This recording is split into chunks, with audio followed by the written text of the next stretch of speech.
A couple of days ago I made a video about how I'm currently using the Quad Cortex using a single preset, which basically is comprised of 8 scenes that basically allows me to get through most gigs for the most part.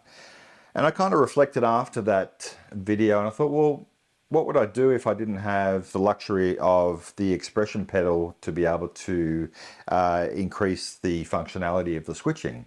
If I was to rely on purely the hybrid switching mode, how would I do it? So I started to have a look at what I could do, and basically I've managed to create a couple of presets that I feel are very functional, that utilize the hybrid switching modes. And I thought for those of you that haven't really ventured down that road yet, I would do a short video that basically explained how the modes are configured and a couple of the different bypass states that you might find are quite useful as well. So without any more talking, let's jump in and we'll have a look at what I've got set up here. So because I'm not using the expression pedal now, for me to get the same functionality as I did previously, I've had to spread out my sounds over 2 separate presets. So I've got TJ1 and then TJ2. So we'll have a look at what I've got going on here when I get to the hybrid mode. So the first thing we want to do is establish how we want the modes configured. So if you click on the 3 dots there and click on modes here, you can see that we've got the 3 separate modes here. Now first of all, I should explain that as an example, if you wanted to use the 2 switches when you press them together to toggle between the different modes here, you could actually establish whether you wanted it to cycle between the 3 or you just might want it to cycle between 2. So to give you an example, say I had only Stomp and preset there. Now when I press the 2 buttons, you'll see here it's toggling between preset and Stomp. So it's no longer going to that 3rd cycle. So that's interesting to remember when we get to this next hybrid mode. So let's have a look at what we want to do here. So I want to get rid of preset, and now I want my stomps to be on the top row of switches and the scenes down the bottom. So to do that, we hold onto the stomp button and we drag it on top of the scene button there. So now you can see that I've got scenes down the bottom and then stomps up the top. And then when I press the 2 buttons, you'll see that it doesn't have any bearing on the actual modes itself, which means I won't accidentally switch into a separate mode. Okay, and I can just simply toggle up and down between the 2 presets that I've got set up here. So let me go into live mode here and let's have a look at the sounds that I've got set up. So this is TJ1. So first of all, let's have a look. We've got clean.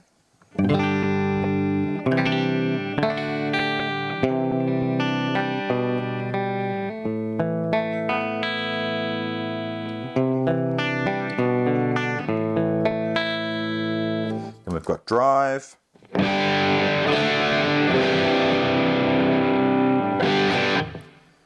Then my distorted tone.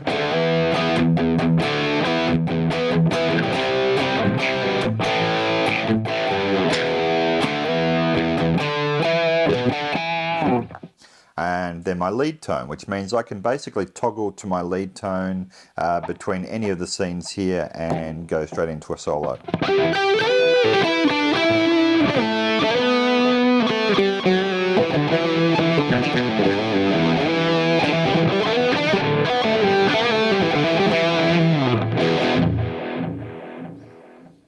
So that's the 4 separate scenes that I've got set up here, and I've got then 4 separate stomp functions. So I've got the phaser, so if I just go into my drive,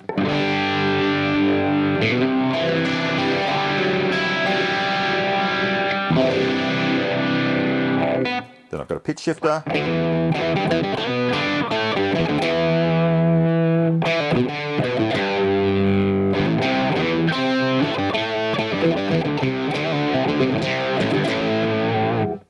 then if I go into clean, I've got a chorus,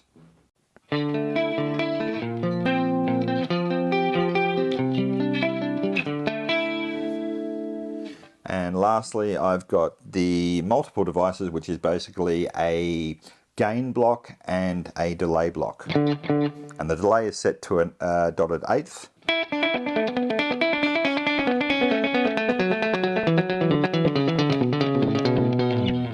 And you'll see that I've got basically this gain block, which just gives me 4 dB of gain when I turn that particular stomp on. Okay, so that's basically the 4 stomp boxes I've got set up for this particular preset. But if I toggle up to the next preset, you can see I've got identical scenes down the bottom, but I've got different different stomp boxes at the top that I require for different functions. So I've got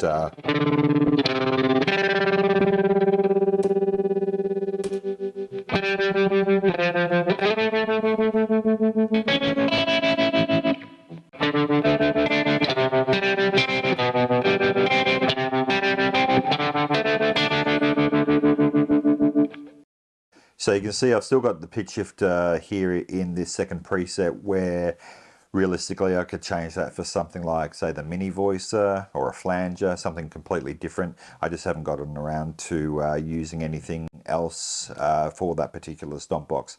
Same with the chorus. I've left the chorus there because I've got the shimmer effect, which is often I'll use the two together. So I'll have shimmer and chorus together.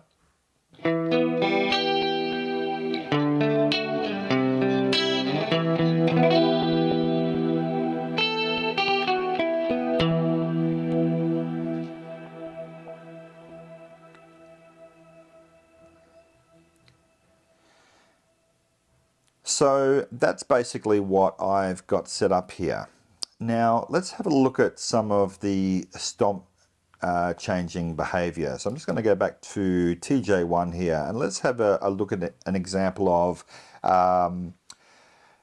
some different switching functions that you may or may not find handy. So to give an example, say I was to play a song like I Love Rock and Roll, okay? So I would typically start this song with a dirty sound.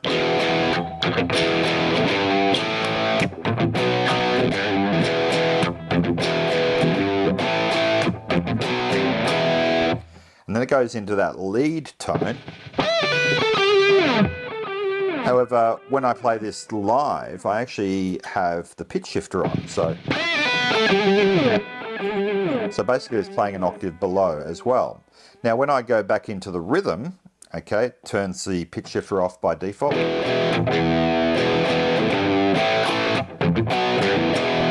Now because I've previously gone to the lead tone and the pitch shifter was on when I was in that scene last time, the pitch shifter is still engaged. Okay, so you can see it's on now.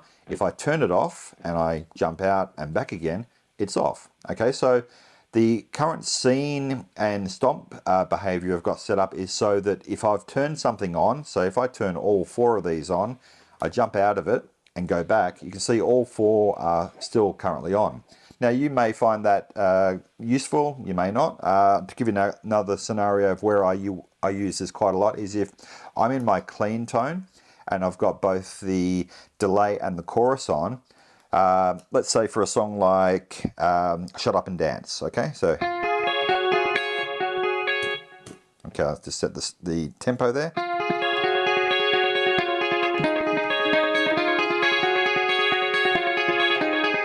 Now when I jump to the pre-chorus and go back, the delay and the chorus are still on. So I find that very useful, rather than me having to go from the pre-chorus, then back, and then have to switch both of these on. It's still on when I go back. So I find this a very useful behavior, so that I'm not having to quickly tap dance around and turn stomp boxes on. But you don't have to have it set like that, of course. So if I wanted to change the behavior of this, let me just turn those off for a sec. If we go into the settings here and go to the scene bypass state behavior, what we can do is actually set it to one of these other 2 bypass modes, and I'll show you what they both do. So first of all, if we go to this second one, what happens now is, say for an example, I engage these to stomp boxes, I go to another scene and then back again. You can see they've reset their state. However, if I was to engage them from the tap screen, jump out and back again, you can see they're still engaged. So it has a split behavior where it depends on whether they've been turned on or off with either the switches or from the tap. So again, I'll turn them off, go back, they're off. Okay, I'm going to engage them with the buttons here, jump out, back again, they're no longer on. Whereas if I tap them on, jump out and back again, there you go. So that's handy if, for an example, you've turned all of these on, you go to another scene and back again, and you want it to reset. That's a very handy behavior.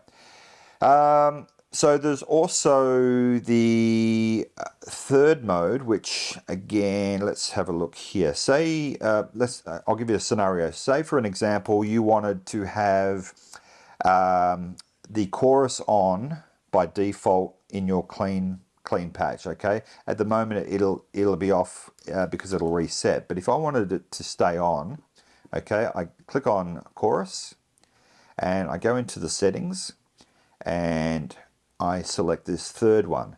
Now, irrespective of where I go, even if I turn it off, I go back, because it was turned on when I engage that mode, it's always going to be on by default. Again, I'm turning it off, go back, and it's back on again. Okay, even if I select it off with the tap screen and I jump out and back again, it's still on. So this is handy if you want certain stomp boxes always to be in their on state when you go back to that scene. That's where you would select that mode. For me, however, I prefer to have it so that they remember the last state that I actually used. So to give you an example of that again, if I click on chorus in clean, jump out and back again, it's on.